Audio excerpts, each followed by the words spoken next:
Bitcoin price is up $2,500 since the FOMC meeting yesterday. But the question at the moment is, do we continue to rally to the upside, or is this simply a trap that will send price back downwards? Welcome, everybody, to the Investing Bros YouTube channel. In today's video, we're going to be breaking down yesterday's FOMC meeting, the chaos of what happened, what you should be doing right now with your investments, and understanding, are we about to move into a massive rally or a massive crash? Make sure to smash that like button and hit subscribe if you enjoyed the channel. But first, we got to roll the intro.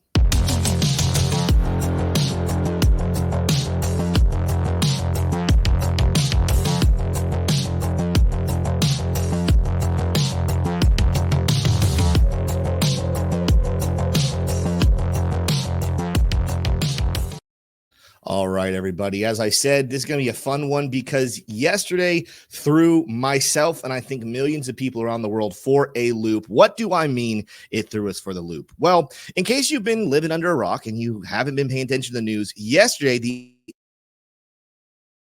here in the United States cut interest by 50 basis points. This was the first cut in many, many years. We had been in a tightening phase where the interest rates were going to the upside, but we all knew a cut was coming. We just didn't know exactly how much or when it was going to happen. Well, it happened yesterday. And what threw us all for a loop is, while there were people out there predicting 50 basis points, and they ended up being correct, a lot of people in the space were still saying 25 basis points was all that was needed and would have been a very bullish move for the Federal Reserve to communicate a potential soft landing. But 50 basis points, on the other hand, could follow historical norms and cause some fear and concern. Well, as I mentioned in the intro, we got the 50 basis points, and the price of Bitcoin is rallying at the moment on that news. The only thing I want to make sure people understand is, if you look at the FOMC meetings and how crypto prices, stock prices, just markets in general move, there's always about 24 hours of chaos. There's volatility where sometimes a price will move in one direction, making everyone convinced that that's the long-term move, only to reverse to the downside. Well, in this case, it's been pretty much all bullish since the FOMC meeting. Does that mean that we're moving downwards, or can we sustain a longer term rally? But before we get there, I want to take a look at a longer time frame. I want to take a look at U.S. interest rates, and I want to look at the last couple of cuts and just kind of explain to you what exactly is going on here. Because even though a lot of people are feeling optimistic this morning, historically, not only rate cuts in general, but big rate cuts like this have a way of spooking the markets. Let's take a look really quickly at some specific dates in here. You're going to see the last time that we cut interest rates was all the way back in June, July of 2019. We were hovering at 2.5%. We made a nice little 25-point cut here to 2.25, made another one the next month into 1.74. But then after a couple of months, this in March of 2020, as the fear continued to tick up, that we potentially would be getting a problem with COVID, we slashed interest rates dramatically, and this brought major downside to Bitcoin markets. If we were to come back over here and take a look at that same timeline of what was happening in the Bitcoin world, let's go back and take a look at how price action was working. Now, I said the first rate cuts came in June, July of 2019. You'll notice that this was actually a local top for Bitcoin, and we would go on over the next couple of months to move to the downside. But the big cut came again here in early March of 2020. You can notice right here, this is when we had one last good 3-week shakeout to the downside, a massive move that took Bitcoin all the way from $10,000 down to $3,800. Now, a lot of this was, again, COVID, black swan event. I'm not going to blame all of it on the interest rate cuts whatsoever, but I want to make sure it's understood that interest rate cuts sometimes give us a little bit of fear that a recession is setting in. Well, why would we get fear that a recession is setting in? And to talk about that, we got to go back and detail some things that Jerome Powell said yesterday and kind of, I'm not going to use the word fact check. I'm not working for ABC here, but talk about the details of what he's saying. The recession that people are afraid of, the number you're looking at or the data you're looking at to say that we have a problem would be the unemployment rate, which has been rising over the last couple of months, leading many to believe that if something doesn't correct soon, we're going to have a major spike in that unemployment rate. Well, Jerome Powell is aware of this. It's a part of his dual mandate to make sure unemployment stays very, very low. But he's still claiming that it's sitting at historically low levels, that everything is okay. And based off the data, right now, they believe the job market is strong. They believe the economy is strong, that everything is still suggesting a soft landing. This is what's causing people to be so confident. But I want to take a look at that unemployment rate and really dive into the details. Are we sitting actually at historical low levels? Let's go over here and look at this chart right here. Right now, the unemployment rate is sitting around 4.2%. All right, that's where we currently are.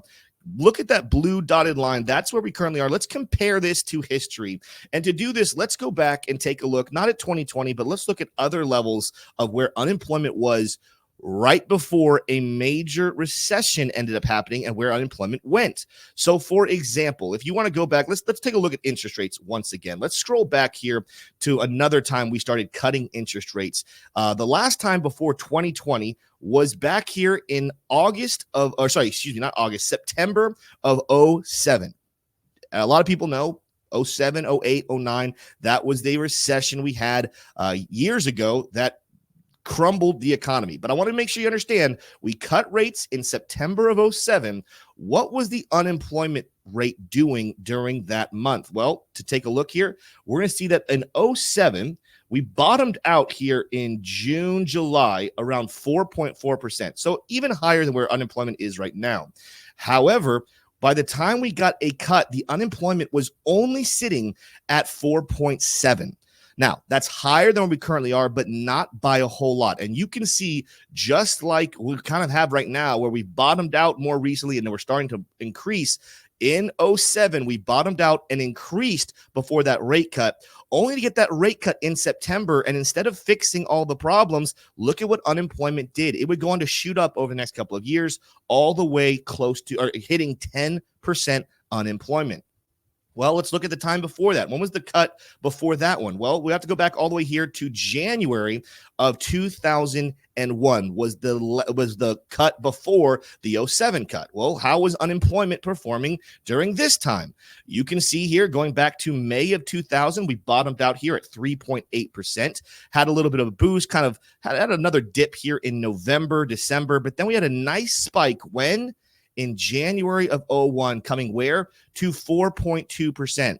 That's exactly where we are sitting at the moment. And if you take a look at what happens after a rate cut, what would happen over the next couple of months? Unemployment would shoot up all the way to 6.26. Well, what's the point here that I'm overall trying to make? Jerome Powell claims that everything is good right now and that no one should be worrying. But does his actions say something different? 25 basis point cuts, if the unemployment rate was really not that big of a deal, if we did have a good economy the way he said it was, 25 basis points would have been enough to actually stop or to change us in direction that a soft landing is very possible. But with him jumping the gun and going all the way to 50 after 2 months ago, kind of saying 50 wasn't even on the table. In fact, he wasn't even certain if they were going to cut rates. What has changed between 2 months ago and now? And if I go back and I look at history, even though he wants us to believe that this current unemployment rate is sitting at a good and reasonable level, historically, we're sitting in a very similar camp to where we've sat in the last 2 recessions. I want to make sure people understand. I'm not predicting an exact repeat of what happened in 07. I'm not predicting an exact repeat of what happened in 01. Of course, we had the dot-com bubble back in the early 2000s. And of course, we had the massive housing market crash in 07, 08. However, I want to make sure you guys understand that this is something that when we see unemployment at these current levels, it's not out of control yet. But even with interest rates coming, we still watch unemployment climb the ladder extensively Are we cutting just a little too late? And is that what Jerome Powell did when he cut by 50 basis points? Is he realizing that they waited way too long to cut rates, and now we're about to spiral into high unemployment, and he's trying to front load that cutting as much as possible by going with 50 basis points, all the while on stage trying to rally the troops and make us all feel confident? My ultimate thought here, guys, is I think that we're going to see something very, very similar to what we saw back here in 2019. Let's go back over to the Bitcoin chart. And it's going to be a little different. But I've been comparing the 2019 move and 2020 move to where we're currently in at the moment. Not only are we in a nice little falling, broadening wedge, very similarly to it, but we're in a little bit of a different timeline. They started cutting rates in June, July of 2019. We're obviously waiting now until September 2024. But we still have had this nice little pullback in price action. And I think now that we're getting significant rate cuts, I would not be surprised whatsoever to see the price of Bitcoin make a similar downward movement, just like we saw in March of 2020. Not a black swan event as much as fear and concern that Jerome Powell, the Fed, and the U.S. government are hiding details about the economy from us. Even if we don't end up going into some major recession, even if Jerome Powell is right that jobs are going to be sustained, we're able to fix it with a soft landing, simply the concern of what this historical move in cuts means could bring the market down to touching our lower levels once again. We're looking at levels between 49,000 and 45,000 on the marks right now for a potential move to the downside. I don't want to be a Debbie Downer. There's just a lot of reasons based on the charts that those price levels are looking pretty juicy. You can see on the weekly chart and the daily chart, we have massive order blocks and take profits down here at 46,000. On the daily chart, we have a take profit as low here as 48 all the way down to 42. There's just a lot of support and a lot of reasoning right now to say that things could go lower. Now, I'm going to go back and address. Some people are going to say, Tim, you are being way, way too bearish right now. Everything's pumping. We're at 62,500. Why are you being such a Debbie Downer? Well, as I said earlier in the video, a lot of times within the first 24 hours of the FOMC meeting, the markets don't always tell the truth. A lot of times they actually trade in the opposite direction of where they want to go. Not all the time. This could be a sustained bullish move to the upside. But my initial reaction is seeing a bullish price action after a very confusing meeting and confusing decision from the Fed. This could be leading us into a massive bull trap. Now, I'm going to go back here, but I know people are going to say, Tim, over the last couple of weeks, you've been making videos about bear traps, how this was going to be the catalyst that sends us to the upside. All of that was under the thought that we were going to go with 25 basis points, that Jerome Powell would say the economy is good, like he did. He would say the job market's not that bad, like he did. But he would say it's time to go 25 basis points, nice and slow and steady as we come out of this tightening range. But by jumping the gun and going to 50, he's confusing myself and a lot of other analysts out there, and it's going to cause a lot of smart money people not to be so bullish. In fact, if you take a look here at liquidations real quickly before we go back to the Bitcoin chart, you'll notice that this move was actually a liquidity grab where we had a lot of shorts that had liquidation levels up above us. And this move is exiting all of those shorts, making the market think that everything's going bullish, only then potentially to enter into what we call a long squeeze where we shoot down to the downside. How high could we get this morning before this happens? Well, we could easily get up here towards 63,500, eliminate all of these massive shorts, and then take a look at what's down below us, all the way down here towards $56,000. We've got a massive amount of short liquidations below us, or sorry, long liquidations down below us. Experienced traders, institutional traders, they understand sometimes the misdirection move is the smartest to confuse the retail investor, only to plummet price back down to the downside. As we go back to the Bitcoin chart, this is what I'm watching right now. Move is not necessarily very comforting. We're running into resistance even at the moment. Like I said, 63.5 could still be on the table, but this is a smart trail from Lux Algo that has been extremely reliable over the last couple of months. In fact, it's reliable all the time, but at the moment, as long as we stay below this smart trail, the bears are technically in control. That means they can let price run all the way to 62.5, and that is A-okay. That just gives them a greater position to short the market back down to the downside. Now, That's my prediction. I think that we're bearish right now. I wish I could tell you I was bullish. I wish I could say we were going to the upside, but you might be saying, Tim, what if you're wrong? And I very well might be. I've been wrong on certain things before, and this is my line in the sand that tells me if I'm going to be wrong. If we can close today's candle above this 63.5, and in reality, we really need to get to $64,000. Can we close today above $64,000? If we're able to do that, then I believe for some weird reason, this 50 basis point cut is going to be different than the previous ones. We actually could sustain a long-term bullish move and make a move up to 65,000 and brand new highs within the next couple of weeks. However, like I said, just because this bullish price action is happening right now is not something to jump the gun right now. You should be a conservative and safe investor. Wait for that confirmation. Wait for 64K to be conquered by the end of the day. If not, we very well could be seeing a plunge back down towards 57,000. And then the decision becomes, do we go much lower? Do we repeat the 2020 dip, just like the COVID crash? And do we go down to lower levels like 46,000 before a massive bull run still continues?